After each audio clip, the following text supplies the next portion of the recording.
Oi, gente! Tô aqui de novo hoje para falar um pouquinho com vocês sobre a crise do Império Espanhol, tá? Então, para começar, a gente precisa falar, então, o que foi essa América Espanhola, clarear um pouquinho desse nome tão diferente, né, para vocês, que muita gente pode não saber, né? Então, em 1492, Colombo descobre a América e em 1494 a gente tem a divisão dessa América em duas partes, né? Uma América espanhola e uma América portuguesa, através do que a gente conheceu na história como Tratado de Tordesilhas. O Tratado de Tordesilhas, então, foi uma linha imaginária que dividia-se a América em duas partes. América espanhola, América portuguesa. Aqui no Brasil, o território ficou dividido em praticamente o Nordeste brasileiro para os portugueses e o restante do Brasil para os espanhóis. Essa América espanhola, ela tinha uma sociedade diferente da América portuguesa. Na América espanhola, a sociedade, como se fosse, eu costumo falar com meus alunos, que a gente divide todas as etapas da história, a gente tem a pirâmide da sociedade, né? Eu costumo desenhar a pirâmide no quadro e passo para eles como que era feita essa divisão, né? E aqui na América Espanhola era dividida da seguinte forma: se a gente tiver uma pirâmide, a ponta da pirâmide, então ficavam os chapetones, que eram aqueles espanhóis que vieram administrar as colônias espanholas aqui no Brasil. Eles já eram espanhóis. Tem mania a gente ficar olhando para mim na imagem do celular, por isso que às vezes eu fico olhando para baixo, esqueço de olhar para a câmera. Voltando, então a gente tinha os chapetones na base, em cima, na ponta da pirâmide, que eram aqueles que eram a nobreza a que administrava as colônias espanholas. A gente tinha no meio dessa pirâmide os crioulos, que eram quem? Eram os filhos dos espanhóis, porém nascidos aqui na colônia americana. Então, esses filhos de espanhóis eram conhecidos por crioulos. Eles administravam as câmaras municipais, que eram onde administrava-se a parte onde executava-se o trabalho, a mão de obra dentro das colônias. E na base da pirâmide, lá embaixo da pirâmide, a gente tinha os negros e os índios, que eram a mão de obra que eles tinham no período. A América Espanhola, ela era dividida em 4 vice-reinos, que era vice-reino da Nova Espanha, vice-reino da Nova Granada, vice-reino do Peru e vice-reino do Rio da Prata. Nova Espanha era composto pelo México e Estados Unidos. Aí a gente tinha Nova Granada, que era onde a gente tem hoje Colômbia, Panamá e Equador, era composto por esses 3. Do Peru era correspondente só ao Peru mesmo, e o Rio da Prata era Argentina, Paraguai, Uruguai e Bolívia. E a gente tinha, além disso, eles tinham dividido em 4 capitanias gerais, que eram diferentes das capitanias hereditárias que a gente tinha lá na América Portuguesa, que eu falei para vocês já também dentro da sala de aula. Essas capitanias hereditárias foi aqueles lotes de terras que os portugueses dividiram o Nordeste brasileiro para cultivar a cana-de-açúcar. As capitanias gerais eram o que a gente tem hoje: Cuba, Guatemala, Venezuela e Chile. Eles eram os que chefiavam os vice-reinos. Então, como que funcionava dentro dessa América Espanhola? Como a Espanha ficou com a parte aqui no Brasil que correspondia à mineração, que tinha mais como focado na economia a mineração, esses negros e índios, eles trabalhavam dentro das minas. Muitas vezes as minas explodiam, né, aconteciam desastres e eles nem saíam com vidas. Mas aqueles que sobreviviam, eles recebiam 2 tipos de pagamento. Tinha a mita. A mita era um pagamento que era feita da seguinte forma: eles recebiam uma porcentagem pequena daquilo que eles conseguiam retirar de minério dentro de uma mina. Então, vamos supor, como exemplo, que eles retiravam 1 tonelada de minério. Eles recebiam 100 gramas de pagamento. Coisa absurda.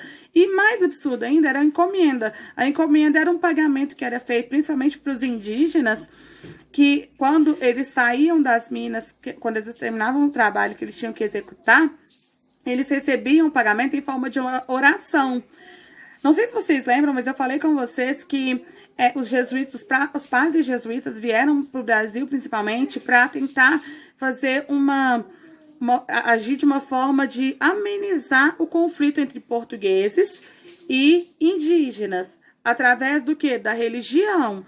Então, os indígenas, eles começaram a se apegar muito à religião, através desses jesuítas.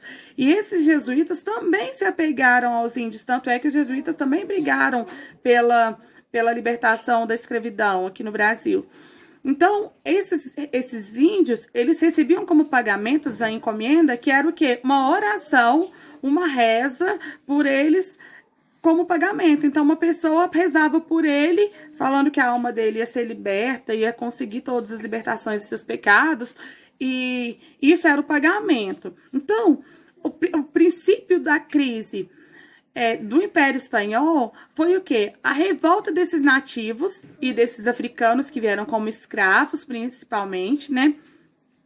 Depois a gente teve como base também para essa crise a Revolução Industrial que tinha acontecido lá na Inglaterra. Afetou aqui, por quê? Porque eles começaram a ver, as pessoas começaram a enxergar que eles poderiam agir de uma outra forma, não somente se submetendo a ordens. E também o iluminismo também refletiu nessa crise, porque os filósofos iluministas, eles pregavam a liberdade e a igualdade, que era o que todo mundo sonhava em ter, né? Então, isso foi um ponto bem forte também para ter essa crise aqui na América Espanhola. Essa independência da América Espanhola, ela aconteceu principalmente porque Inglaterra e França queriam entrar no território aqui americano. Para quê? Para fazer principalmente compra e venda de mercadoria. Então, eles queriam quebrar o pacto colonial. O que foi o pacto colonial? Era um acordo que a metrópole só poderia vender para sua colônia e a colônia também poderia somente comercializar com sua metrópole. Então, se Portugal e Espanha eram os colonizadores da América, os países aqui americanos, eles só poderiam comercializar com Espanha e Portugal. Inglaterra e França queriam acabar com essa barreira, com esse pacto. Então, isso foi também um dos motivos que ajudou, né, a acabar a ter essa independência aqui da América colonial. Como que isso afetou num geral? O que isso afetou num geral a América? A América, então, passou a ter mais liberdade, principalmente liberdade comercial, que era o que importava, né? Eles buscavam essa liberdade comercial, então isso era muito importante. O êxito, o principal foco aconteceu porque começaram a se ter guerras internas dentro dos próprios países. Os indígenas, os escravos começaram a guerrear aqui no Brasil e assim foi acontecendo essas guerras em outros países aqui da América também. E essas guerras, no fim, resultaram, né, na liberdade, na independência dos países.